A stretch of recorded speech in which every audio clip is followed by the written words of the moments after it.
So leverage is a commercial, profitable company that works. So when we talk about leverage, we're talking about a system. So a system is saving yourself time, energy and money. There's no point putting a system in if it doesn't have that objective in mind. And there's 9 steps to systemization. The first one is the vision. We were talking about vision at the beginning. You have to have a grand vision of where you want to be in your company, what it looks like when it's finished. The second one is your mission statement. How are you going to get there? How are you going to get to your vision? The third one is your culture statement. So these are the sort of values of your company. Action Coach, we have 14 points of culture. We have commitment, integrity, gratitude, systemizing wherever possible. We've got 14 points that we have as our core values. SMART goals. My problem with SMART goals is I can't say the first letter, so Sue has to say it for me. No, you've got to try and say the word specific. Go on. Specific. Specific. That's it. Measurable, achievable. They've got to be results driven, and it has to have some kind of time base or time bound. So SMART goals installed there. And then organisational chart. How many people have got an organisational chart for their company?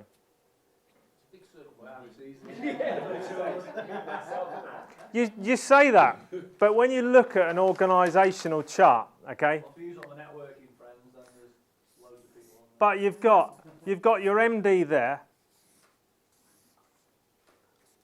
You've then got S&M, sales and marketing. You've got your operations, and then you've also got your admin. Okay, in some people's cases, your name may be in every single box for all of these tasks, but you still need to have some sort of organisational chart for your company, and not just one for how it looks now, but one for how it looks when your company's finished, what your grand vision is at the end. So how many people do you want to have doing your sales and marketing? How many people do you want to have working for you? How many people need to make your widgets, deliver the service that you're doing? What does it look like when it's finished? Again, with the administration, you can enlarge that to admin, you've got accounts, you've got an HR department.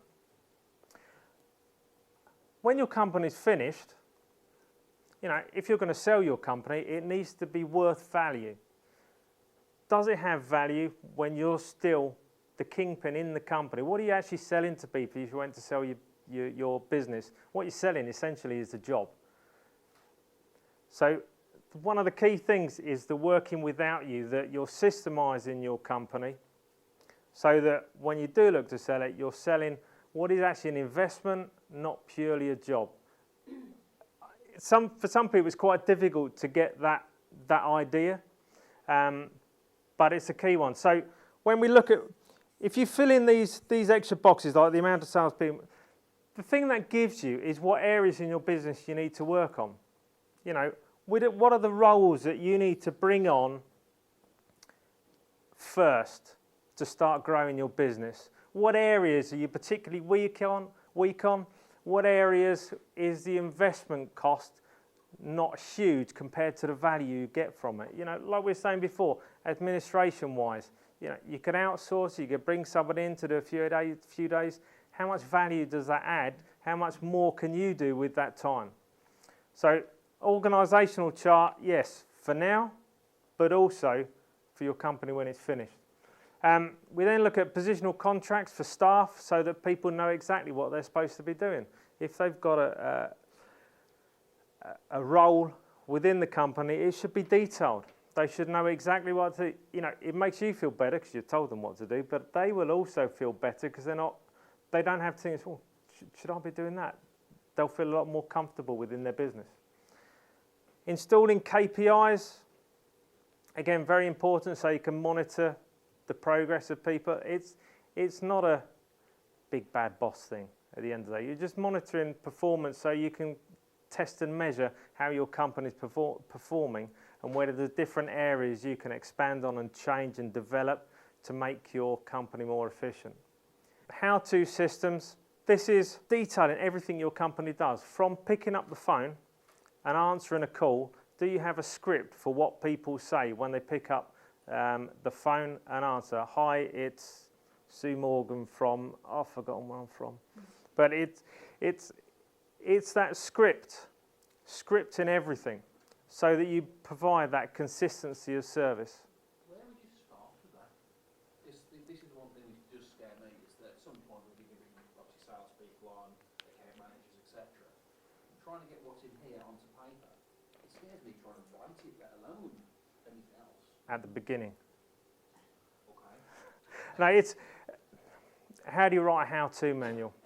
It's a lot of work. Don't get me wrong, it's a lot of work. But start off with your key headings. Start breaking things down. If you think of it as one big whole, yeah, God, that's scary. But if you start breaking it down to whether it's departmental, then break it down into roles that people do, and then the tasks that people do within those roles. Get your headings somewhere near first, and then you can start writing that how-to manual. If you look at McDonald's how-to manual, how big do you think McDonald's how-to manual is for running a restaurant with a drive-through? Probably huge. Huge. If you stand the A4 paper, the book, it's 5 foot tall. 5 foot tall. Everything in that company is detailed. You know, photographs are a great thing. If you're taking photographs of products that you sell, or how that product is manufactured, how you do something, taking photographs that people can follow is a fantastic way of making it easy for people to follow. You know, if you bring new people in, you want to bring people in, but training is important for new people. But if they've got a set how-to system, so much easier for them to follow, so much more efficient for you guys. And then management systems to run really all of the above, and particularly your staff. This is what we call the cycle of a business. This is how a business should run in practice. So, a lot of companies, it doesn't work like this. A lot of companies, the owner is dealing with a team, he's dealing with the customers because maybe his team member is a little bit slow, or he doesn't think they do a good enough job. So he or she will jump in and go, oh, it's all right, I'll do that, without allowing their team to actually do it themselves.